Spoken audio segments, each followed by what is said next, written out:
Tania l'écoute à Marim, nous sommes Perek Mem Aleph, et je vais reprendre la page Nunzaïn Amoud Aleph, la 9e ligne, Ouvraya Mem Nasham, Afkouf Yud Aleph Amoud Bet. J'ai déjà lu ces quelques lignes, mais je les reprends pour la Shlemut du Inyan. Ouvraya Mem Nasham, Afkouf Yud Aleph Amoud Bet. Maintenant, c'est pareil que l'Admour Zaken nous explique que la crainte de Dieu n'est pas seulement impliquée dans le respect des mitzvot lota assez, c'est l'essentiel et la base de tout notre service de Dieu. C'est à la fois nécessaire, préalable, indispensable pour l'ensemble des mitzvot, l'ensemble de Torah et mitzvot.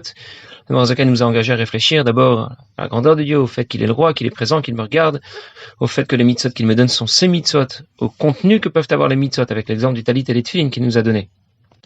Il nous a expliqué que si on n'était pas en mesure d'éveiller par notre réflexion un véritable sentiment de crainte pour Dieu, au moins il fallait essayer d'y réfléchir pour le comprendre qu'il faut craindre Dieu.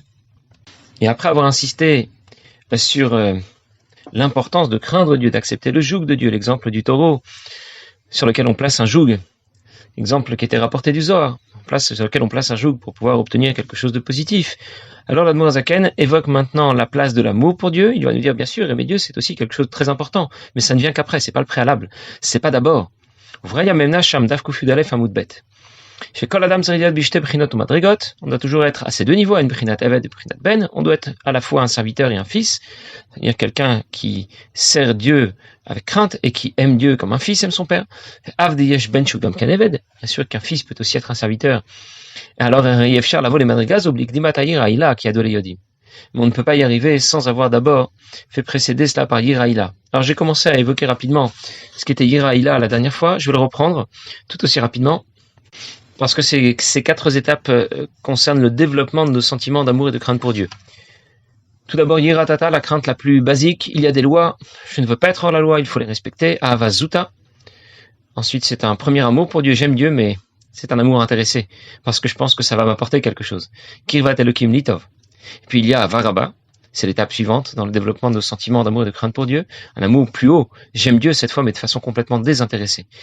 Comme l'histoire qui raconte au sujet de Hashmuel Gorarié, qui un jour était dans le train avec d'autres chassidim, d'autres mouvements chassidiques, et chacun racontait les miracles de son rabbi.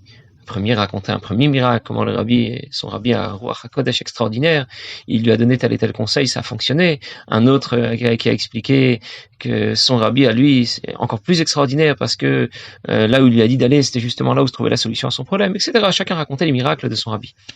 Et puis ensuite, ils se sont tournés vers Shmuel Gouraï et son rabbi, c'était le rabbi Rachab. Et il a dit, et toi, raconte-nous un peu une histoire, un miracle que ton rabbi a fait. Elle a dit, je vais vous raconter un miracle. Ça, c'est un vrai miracle. Un jour, on m'a proposé de racheter une forêt pour couper le bois, vendre le bois, etc. Et bien sûr, tout chassid, je demande d'abord au rabbi si c'est une affaire qui peut fonctionner. Je demande sa bénédiction. Et le rabbi m'a dit que je pouvais tout à fait m'engager dans cette affaire. Et donc, j'ai acheté cette forêt, j'ai fait couper le bois, etc. Et finalement, il y a eu un grave incendie et toute la cargaison de bois a brûlé et j'ai tout perdu dans cette histoire. Alors, les autres chassidim me demandent, où est le miracle? Qu'est-ce qui s'est passé ensuite? Il dit, non, c'est tout. Voilà, l'histoire est terminée. Il dit, mais c'est pas un miracle, ça. Ils lui ont dit, mais ça, c'est au contraire, c'est une catastrophe. Et il dit, non, vous n'avez pas compris. Le miracle, c'est qu'est-ce que le rabbi a fait de moi? Le rabbi a fait de moi quelqu'un qui est un chassid, qui ne fonctionne pas, qui n'accepte pas seulement d'être un chassid quand tout fonctionne. Mais je suis un chassid même si tout s'écrase. Je reste un chassid du rabbi. Ça, c'est un miracle. Voilà ce que le rabbi a fait de moi. Ça, c'est un véritable miracle. C'est ce qu'on appelle avaraba. Ça veut dire, j'aime Dieu, pas pour ce qu'il pourrait m'apporter. Complètement désintéressé. Et puis, la dernière étape du développement de nos sentiments d'amour et de crainte pour Dieu, Yiraïla, c'est la crainte de Dieu la plus haute, celle au cours de laquelle j'ai complètement disparu de la photo du tableau. Je ne cherche pas à mettre une mezouza à la porte de ma maison. Il y a une mezouza, je cherche une porte où je peux la mettre. Je suis absent de l'histoire. La question c'est comment la mitzvah peut-être va pouvoir s'accomplir. Il y a des tefilines, il faut que je trouve un bras et une tête pour pouvoir les mettre dessus. Parfois dans la vie, les choses ne se passent pas toujours comme on voudrait. Et si tu aimes Dieu par intérêt, et qu'il ne t'a pas apporté ce que tu attendais, eh bien tu risques de tout abandonner. Si au contraire tu aimes Dieu de façon désintéressée, quoi qu'il arrive, même s'il prend des décisions que tu ne comprends pas, tu sais que c'est pour ton bien, même si ça te dépasse, et tu continues à l'aimer, à être désintéressé. Ça veut dire, être désintéressé, ça veut dire s'effacer, disparaître du tableau. Je vous donne un exemple. Quelqu'un qui aurait vécu la Shoah, c'est la question classique. Une question à laquelle il n'y a aucune réponse. Le Rabbi a déjà déclaré plusieurs fois que personne ne peut expliquer pourquoi un tel événement est arrivé. Très bien. Imaginez maintenant quelqu'un qui a vécu la Shoah et qui déclarait, après ce que Dieu a laissé faire, je ne crois plus en lui, je ne crois plus en Dieu. Bien. En vérité, il n'a jamais cru en Dieu. Parce qu'il a toujours pensé que Dieu, c'était quelqu'un qui devait se comporter comme un être humain. Réagir et prendre des décisions logiques qu'un homme puisse comprendre. Et c'est au contraire quand on y réfléchit. Quand on réfléchit à ce qui s'est passé. Qu'on peut vraiment croire en Dieu. Que maintenant on peut comprendre que Dieu va prendre des décisions qui sont complètement aberrantes pour notre logique. Qui échappent complètement à notre logique humaine. Et c'est dans ce cas qu'on les accepte. Mais ça fait très mal bien sûr. Mais voilà ce que ça veut dire croire en Dieu. Alors je récapitule. Avat Hashem, ce n'est qu'une étape intermédiaire de notre service de Dieu. Notre service de Dieu commence par Yirat Hashem, par la crainte de Dieu, et se termine par Yirat Hashem. Et l'amour pour Dieu n'a sa place qu'à condition d'être précédé par Kabbalatol, par la crainte de Dieu, par l'acceptation du joug de Dieu, accepter de se soumettre. Une des premières questions qu'on te pose, raconte la Gemara, lorsque quelqu'un quitte ce monde, et qu'il se présente devant le Badin Shelmala, on lui pose une série de questions. Après qu'il ait quitté ce monde, on lui demande, as-tu fixé des moments d'étude? Kavat ha'itim la Torah. On ne te demande pas si tu connais la Torah. Viens, on va te faire passer un examen pour voir ce que tu connais, combien d'apim tu as appris, de Gemara, etc. On ne te pose pas des questions sur tes connaissances d'abord. On te demande, est-ce que tu as fixé des moments d'étude? Pourquoi fixer? Des fois j'ai étudié plus, des fois j'ai étudié moins. C'est fonction du temps disponible, c'est tout. On te pose cette question parce que c'est la question clé. Comment savoir si tu as accepté le joug de Dieu, si tu as accepté d'étudier avec crainte de Dieu, si tes moments d'étude étaient fixes, si c'était régulier? Quand c'est régulier, peu importe ce qui arrive, ce sera tous les jours ou toutes les semaines, mais ce sera régulier, eh bien ça marche. Ça montre que ce n'est pas fonction que de mon humeur. Sinon, non seulement les choses peuvent s'arrêter, mais il pourra même y avoir des conséquences négatives. Il y a l'histoire bien connue de Shaoul, à qui Hachem, Kadosh Baruch Hu a demandé à Shaoul d'éliminer Amalek, mais d'éliminer tout le monde, y compris le bétail. Et Shaoul avait beaucoup d'amour pour Dieu. Et il s'est dit, je vais apporter les corbanotes, je vais apporter le bétail d'Amalek, je vais les apporter en corban pour Akadosh Baruch Hu. Tellement je l'aime, tellement je veux déclarer mon amour pour Dieu. J'ai pris dans le camp d'Amalek des animaux. Concrètement, il a désobéi. Et on en connaît les conséquences négatives. Il a perdu la royauté pour sa postérité. Et donc, on peut agir par amour pour Dieu et se tromper complètement. C'est ce que Shmuel lui a répondu ensuite. Hine Shmuel misevartov, leakshiv mechelev elim. Le mot de l'Haftara. Écouter, c'est mieux que d'apporter un korban. Obéir, leakshiv. Écouter, c'est mieux que les morceaux les plus gras des corbanotes. En plus, lorsque l'amour pour Dieu seul nous motive, il est nécessairement limité. Parce que l'amour pour Dieu que je pourrais avoir, il est à la hauteur de ma perception, de ma compréhension du divin. Quand au contraire on parle de crainte, d'effacement de soi, ce n'est plus moi qui me mets en avant. Je m'efface au contraire devant Dieu. Maintenant la communication peut s'établir avec le divin. Alors, pour récapituler, l'amour pour Dieu, c'est un sentiment qui bien sûr doit nous motiver, doit accompagner notre pratique des mitzvot. Mais c'est pas le premier. Parce que d'abord, c'est un sentiment qui peut connaître des hauts et des bas. Ensuite, c'est un sentiment qui peut avoir des conséquences négatives. Et en plus, il est limité par ma perception du divin.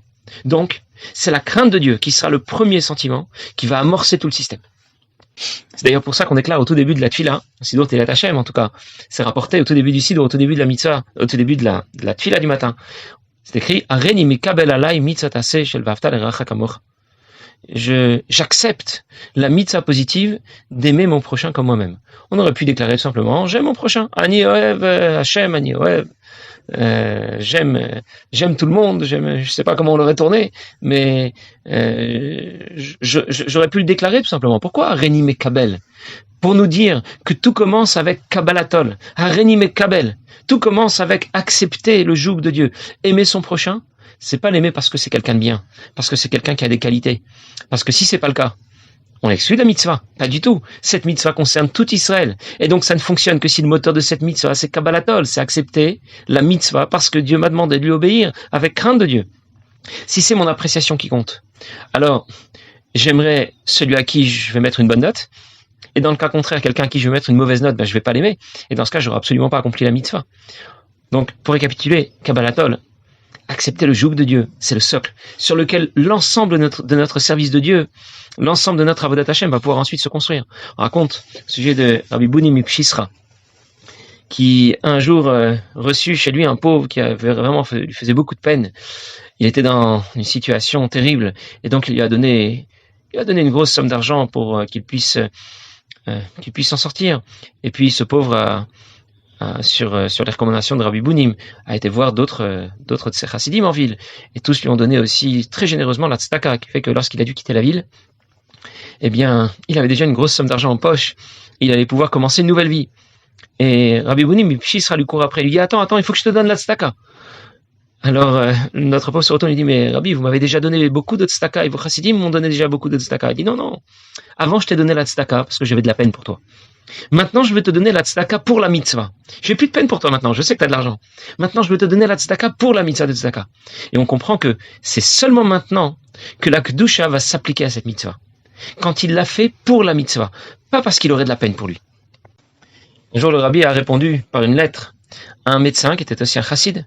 C'est un chassid qui était un médecin, je ne sais pas comment il faut le dire, aux États-Unis, qui avait développé dans différents articles scientifiques l'impact positif de la pratique de Torah Mitzvot sur notre santé. Il avait des données scientifiques à l'appui, et il expliquait que manger des fruits de mer, ça affectait notre santé. De manière générale, manger kasher, c'était positif pour la santé. Comment ne pas mélanger le lait, la viande va protéger notre système physiologique. Pourquoi respecter les lois de pureté familiale améliore la bonne entente, le shalom bayit, la bonne entente entre mari et femme, etc. Et donc, comme ça, pour chaque mitzvah, il avait fait de nombreuses conférences à ce sujet. L'idée, c'était de convaincre ses coreligionnaires de pratiquer davantage Torah Mitzvot, d'avancer un peu plus dans le judaïsme. En d'autres mots, il déclarait, mets les tefilines, parce que c'est bon pour ton cœur. Ça va faire un peu de pression sur les artères du côté gauche, et il y aura un bon retour pour le bon fonctionnement physiologique du cœur. Fais les tiatadaïm, ce sera bon pour ta parnassa. Il faut donner la tzedaka, parce que quand tu donnes la tzedaka, tu prêtes à Kadosh Baruch Hu, il te le rendra, et beaucoup plus. Donc vous imaginez quelqu'un qui fonctionne sur ce mode-là, il recherche les sgoulottes de chaque mitzvah. C'est ça qui le motive. Mais une seconde. Tu penses à Dieu des fois. Finalement, tu penses qu'à toi. Tu n'es qu'un grand égoïste. Je veux de l'argent, je veux le bonheur, je veux de la santé, je veux de la famille. Alors je fais les mitzvot. Parce que cette mitzvah, c'est une sgoula pour obtenir telle chose. Et cette mitzvah, c'est une sgoula pour obtenir autre chose. Finalement, tu penses à qui? Tu penses qu'à toi. À ceux qui t'entourent peut-être. À tout le monde, sauf à Dieu. Et voilà ce que vous nous dire ici l'Admor Zaken. Pense un peu à Dieu aussi. Et quelqu'un pourrait déclarer, mais bien sûr que je pense à Dieu, évidemment. Bon, c'est déclaratif, c'est tout. Ça vaut ce que ça vaut concrètement. Tout le monde avance plus ou moins avec la carotte et le bâton. On a peur de se faire punir. On espère que nos conditions de travail vont s'améliorer, santé, famille, parnassa. Mais pense aussi un peu à Dieu. Avant de penser à toi, à tout ce qu'il peut t'apporter, sache que tu es un soldat au service de Dieu.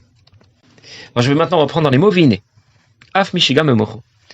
On a déjà parlé de quelqu'un qui va réfléchir et ressentir davantage de crainte pour Dieu. Dans son cœur, dans son esprit. Puis on a parlé de quelqu'un qui aura au moins compris qu'il faut craindre Dieu, lui obéir. Il l'a pas ressenti. Il a de la crainte pour Dieu dans son esprit, pas dans son cœur. Maintenant, l'Admor Zaken va nous parler de quelqu'un qui ne ressent pas de crainte pour Dieu, ni dans son cœur, ni dans son esprit. Mais il a au moins fait l'effort d'y réfléchir. Alors il dit, celui qui même dans son esprit est no margishumira obusha. Il n'est pas capable de ressentir au moins intellectuellement de la crainte pour Dieu.